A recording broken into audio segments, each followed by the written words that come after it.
ఇద్దరిని పట్టుకున్నందుకు మనకి double promotion అన్నమాట. చెప్పరా, మనం ఆంధ్ర బ్యాంక్ లో దోచిన డబ్బు ఎక్కడ పెట్టావురా? ఆ డబ్బా కర్ణాటక బ్యాంక్ లో దాచాను. అసలే వాళ్ళతో ఆల్మట్టి కూడా చస్తుంటే అక్కడెందుకు దాచావు? ఆల్మట్టి అంటే ఎన్నెన్నో కోట్లు, మనదెంత 3 కోట్లేగా.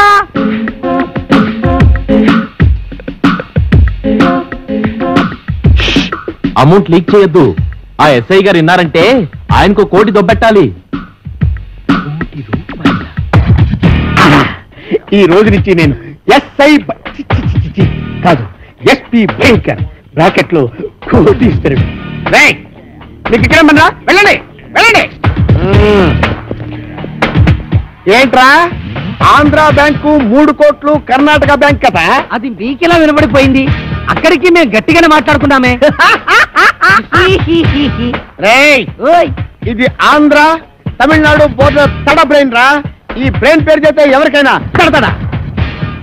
మర్యాద తలుపుతేయండి. గొళ్ళెం బయటే ఉంది, తీసుకో. ఓకే. పిచ్చి దాసులారా, ఇప్పటికిప్పుడు నేను ఒక స్కీమ్ తయారు చేశా. 6 నెలలు జైలు శిక్ష పడుతుందన్న మీకు 14 ఏళ్లు పొడిగించా. 6 నెలల మా జైలు శిక్షని 14 ఏళ్లు పొడిగించావా? ఇది అన్యాయం, మేము ఒప్పుకోం. పిచ్చి సన్నాసులారా, ఈ మెగా మేధావి మాట వినండిరా. మనం 3 కోట్లు తీసుకెళ్లి ఈవీవి సత్యనారాయణకి ఇచ్చామనుకో, అతడు సినిమాల మీద సినిమాలు తీసి కనీసం 22 కోట్లు చేస్తాడు. 20 కోట్లు నేను ఉంచుకుంటా, 2 కోట్లు మీకు ఇస్తా. అప్పుడు కూడా మీరు ఇచ్చేది 2 కోట్లేనా?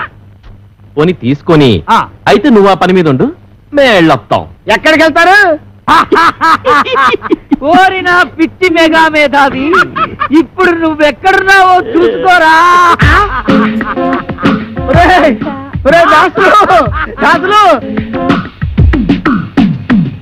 నమస్కారం. పాపం మీ ఎస్ఐ గారిని ఎవరో గదిలో పెట్టి తాళం వేశారు. ఇదిగో తాళం. పారిపోతుంటే వదిలేస్తానంటే వాళ్ళు నడిచేస్తున్నారా? ఓ అన్నయ్యో, నన్ను కూడా కలుపుకొని పరిగెట్టురోయ్. చెప్తున్నాడు రోయ్. రండి. నువ్వెక్కడ ఆకుండా పరిగెట్టు. అలాగే అన్నయ్య.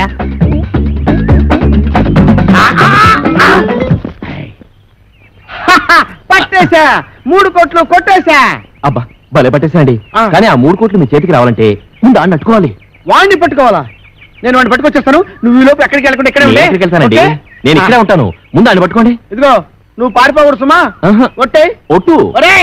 Follow me.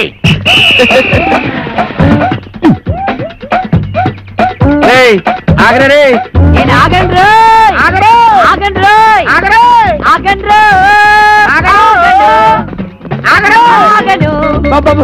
దొరకరా నీ పుణ్యం ఉంటుంది. నాకు ప్రమోషన్ వచ్చే చాలరా. 10 కోట్లు కాదురా, నీకు 20 కోట్లు ఇస్తానరే. నన్ను ఇన్కమ్ ట్యాక్స్ గొడవల్లో ఇరికిద్దామనా? నీకు ప్రమోషన్ వద్దు, నాకు డబ్బు వద్దు. ఎంతక్క ఇలాగే పరిగెడుతూనే ఉంటావు. నీకు దొరకనంటే దొరకను. దొరకండ్రు. కూర్చోండి. వస్తారు, నాకు తెలుసు. అల్లుడు గురించి అడగడం కోసం వచ్చాడనమాట. ఏమయ్యా, అంతే కదా? నేను చెప్పలేదు, మహిమతో ఆయనే గ్రహించాడు. రాయుడు గారు, మీ అమ్మాయికి తాళి కట్టిన వాడు ఎక్కడున్నాడు అనే కదా. నేను తప్పు చెప్పను, తప్పు చెయ్యను, తప్పు మాట్లాడను. చిన్న సందేహం స్వామి. ఊరి పెద్ద ముందు వారి సందేహం తీర్చి తర్వాత నీ సందేహం తీరుస్తారా కుర్రకుంక. పొరుగురి వారు ముందు అతని సందేహం తీర్చి. అలాగే అడగరా. స్వామి, దేవుడి పటాల ముందు చెప్పులు ఉండొచ్చా? Chappals in front of God. మరి చెప్పుల షాపులో దేవుడి పటాలు ఉండొచ్చా? God in front of chappals.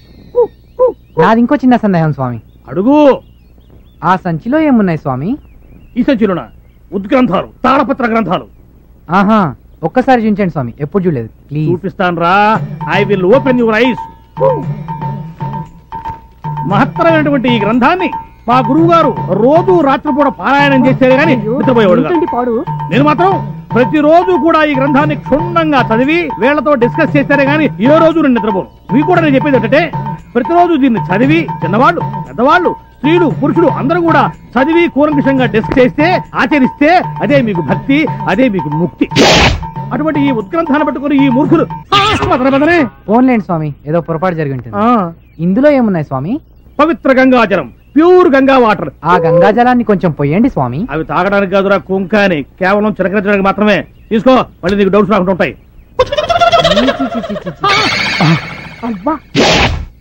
చెంబు చూశాను కానీ చెంబులో ఏ బొంగు ఉందో నాకేం తెలుసు.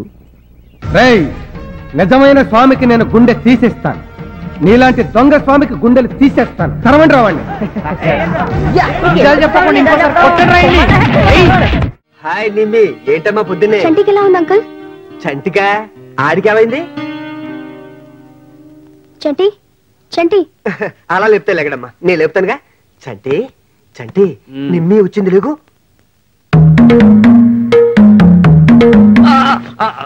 అంకుల్, నాకు ఇప్పుడు ఎవరితో మాట్లాడే విషయం లేదు, వెళ్ళమని చెప్పండి ప్లీజ్.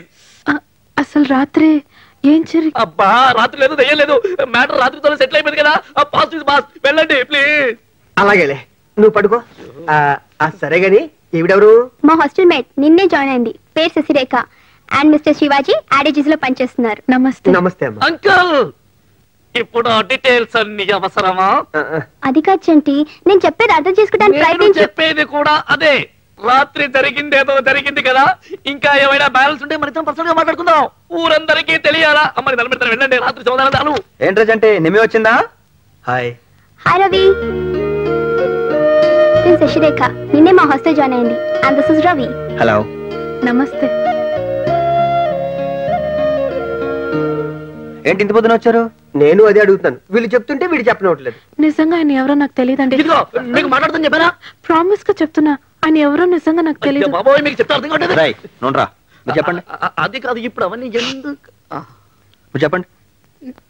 నేను నిన్ననే ఊరు నుంచి వచ్చానండి. ఏ ఊరు నుంచి? అదే తూలికట్ట. ఓహో. అసలేం జరిగిందంటే అండి, హాస్టల్లో మాకు భోజనం అస్సలు బాగాలేదండి. పాప నిమ్మి నాకు భోజనం అరేంజ్ చేస్తాననిందండి, కానీ ఈయనే భోజనం తెస్తారని నాకు నిజంగా తెలియదండి. అందుకే నేను తెలియకుండా నేనేమో ఆయన దొంగ అనుకుని దొంగని అరిచేశానండి. హాస్టల్లో అందరూ తెగ కొట్టేశారండి. ప్రామిస్ గా ఆయన ఎవరో నాకు తెలియదండి. తెలుసుంటే నేను ఎందుకండి అలా చేస్తాను? ఏమో, ఆయన టైం సర్లేదు, నా టైం సర్లేదు. అయిపోయిందా? ఇంకేమైనా బ్యాలెన్స్ ఉందా? అందుక ఈ బాడీ పెయిన్స్. అయినా ఈ పర్సనాలిటీకి అంత రిస్క్ అవసరం ఏంటంటే నీకు కాదా? అయినా ఎందుకంత రిస్క్ తీసుకున్నాను? చికెన్ బిర్యానీ కావాలంటూ హోమ్ డెలివరీకి ఆర్డర్ చేసినట్టు చేశారా? లేదండి, మీరు వెళ్ళిపోయాక చాలా బాధపడిందండి. ప్రాణాలతో వదిలేశారనా అమ్మా? అంత మొదలు నువ్వు తన బాయ్ ఫ్రెండ్ అని ఎలా చెప్తుంది? అదే రవి, నేను చెప్తున్నాను. మరి తను ఎందుకు అర్థం చేసుకోలేదు నాకు అర్థం కావట్లేదు. దెబ్బలు తిన్నవాడికి తెలుస్తుందమ్మా ఎందుకు అర్థం చేసుకోవట్లేదో. I'm extremely sorry Chanti, please. Over acting చేయకో, సారీ చెప్పింది కదా. అసలు దీని అంతటి కారణం నేనండి. ఐఎమ్ రియలీ సారీ అండి. ఓకే, ఇంతమంది చెప్తున్నారు కాబట్టి ఈసారి వదిలేస్తున్నాను. బట్ ఇలాంటివి మళ్ళీ రిపీట్ కాకుండా ఉంటే మంచిది. కావులే, మన ఇద్దరు ఏదో సపరేట్ గా మాట్లాడదాం అనుకున్నాగా. ఏ విషయం అంకుల్? రవి పైల్వాన్, ఈ మధ్య అంకుల్ ఏదో కొంచెం. క్షమించు, నేనేమైనా ఎక్కువ మాట్లాడానా?